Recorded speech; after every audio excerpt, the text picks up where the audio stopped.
رمضان يا رمضان يا نفحة الرحمن. Waa maxay soon?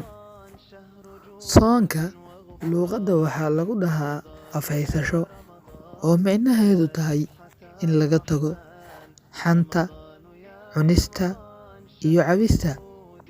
Intaas ayaa waxaa lagu magacaabaa dhanka luqadda soon. Waa maxay soonka dhanka sharciga? Soonka waxaa la dhahaa dhanka sharciga in la isaga tago ama la isaga haro waxyaabaha wax afuriya sida cunista, cabista, galmada, beenta, cayda, isku dirnimada, laga bilaabo salaada subax ilaa ay inta qoraxda ka dhacayso. Waa in laga haro waxyaabahan.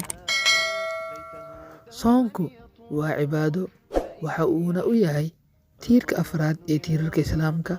Waxa uu Alle ku waajibiyey dadka muslimiinta ah, waxaana uu la waajibiyey soonka sanadkii 2 ee Hijriyada.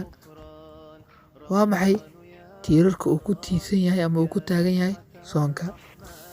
3 tiir oo waaweyn, mid ka mid ahna haddii la jabiyo soonka ma ansaxayo.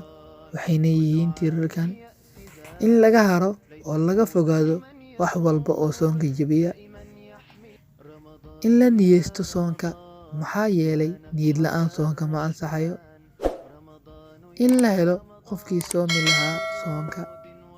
Bini'aadamka ayaa lagu waajib yeelay, haddii la waayo bini'aadan soonka ma waajibayo.